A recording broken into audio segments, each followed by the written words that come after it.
Imagina só a cena. 1 da tarde, segunda-feira, um dia normal no Brasil. Alguém vai pagar o almoço, transferir uma grana para um amigo, pagar uma conta e nada. Não funciona. O Pix, aquela ferramenta que virou parte da nossa vida, simplesmente parou. O caos se instala. E olha, isso não é roteiro de filme, não. É um cenário que, a cada dia, se torna mais possível. Vem com a gente desvendar o que acontece quando a tecnologia que move a nossa economia simplesmente apaga. E o que isso significa para o futuro do nosso dinheiro. Bom, vamos lá. A pergunta é bem direta e vamos combinar, dá até um medinho, né? O que acontece de verdade quando o sistema de pagamentos, que virou a espinha dorsal financeira do país, fica fora do ar? O impacto, pode acreditar, vai muito além de não conseguir pagar um cafezinho. E aí, de repente, tudo começa com uma notícia tipo essa. Uma manchete simples que já acende um alerta de que algo muito grande deu errado. Uma pane num serviço de nuvem que está a milhares de quilômetros de distância e que começa a paralisar a economia bem aqui. E aí, num piscar de olhos, a gente percebe o tamanho do estrago. Não é só um probleminha, é um apagão de verdade. Milhões de transações simplesmente travadas, afetando desde o vendedor de pipoca até as grandes empresas. A dependência que a gente construiu aparece assim, de uma vez só. Olha, para a gente ter uma ideia do tamanho disso, se liga nesse número. Em média, acontecem 120 milhões de transações de Pix por dia no Brasil. Agora imagina só, todas elas parando, ao mesmo tempo. É um verdadeiro curto-circuito no sistema financeiro. Então, o impacto da falha foi imediato. Usuários no país inteiro sentiram na pele. Aplicativos de bancos gigantes, como Itaú, Bradesco, Nubank, ficaram super lentos ou simplesmente não completavam as operações. O sistema que devia ser instantâneo, de repente, congelou.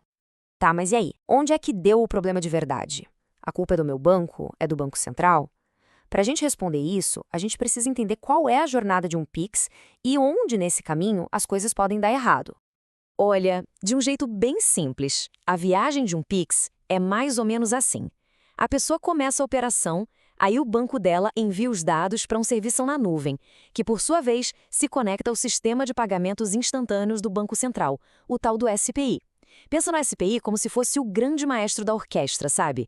É ele que garante que o dinheiro saia da conta A e chegue direitinho na conta B, com segurança. O SPI confirma, liquida tudo e o dinheiro chega. Agora, e se um elo dessa corrente quebra? E aqui tem um ponto super interessante, que é essa tal de nuvem. Não é uma coisa flutuando no céu, não. São galpões gigantescos cheios de computadores, os data centers, que são operados por pouquíssimas empresas, tipo Amazon, Microsoft e Google. Bancos e empresas do mundo inteiro alugam o espacinho e a capacidade de processamento desses servidores. E é justamente essa concentração que acaba criando um ponto fraco.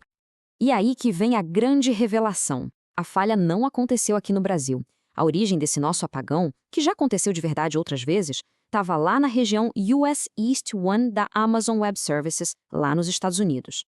Beleza, mas isso tudo levanta uma dúvida enorme, né? Se depender tanto assim de poucos lugares é tão arriscado, por que quase todo o sistema financeiro aposta na nuvem para uma coisa tão importante como o Pix? A resposta está numa comparação bem direta. É basicamente o seguinte: de um lado, você tem a nuvem, oferecida por essas gigantes como a AWS e a Microsoft. Do outro, a opção que a gente chama de on-premises, que, traduzindo, significa ter seu próprio data center. A nuvem te dá uma flexibilidade gigante e o custo é sob demanda. Já o data center próprio te dá mais controle, só que exige um investimento inicial e de manutenção que são altíssimos.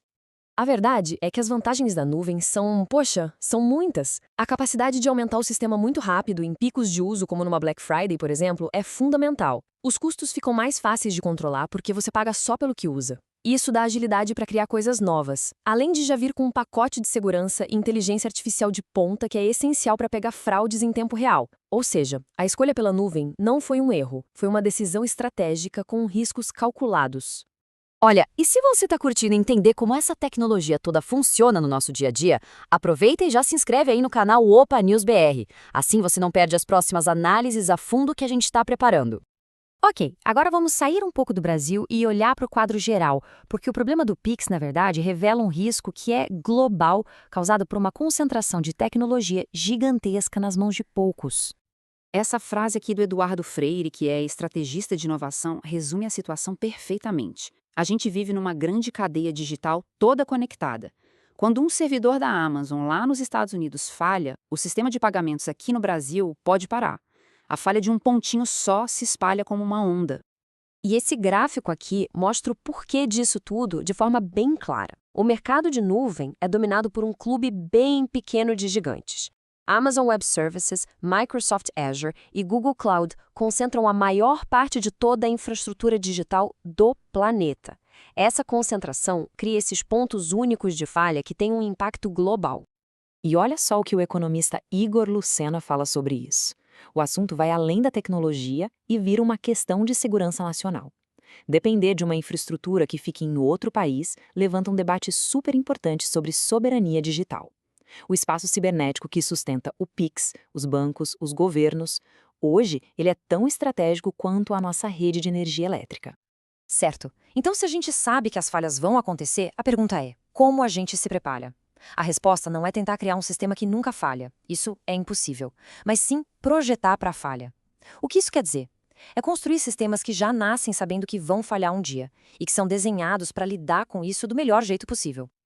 Então, vamos lá. Para as empresas, a ideia é distribuir as operações entre diferentes provedores de nuvem, ter sistemas de reserva e criar serviços que conseguem funcionar de um jeito degradado, quer dizer, com menos recurso, mas sem parar tudo de uma vez. E para a gente, os usuários comuns, a lição é simples. Tenha um plano B, outros aplicativos de pagamento, autenticadores que funcionam offline e, sim, ter um dinheirinho vivo na carteira para uma emergência ainda vale a pena.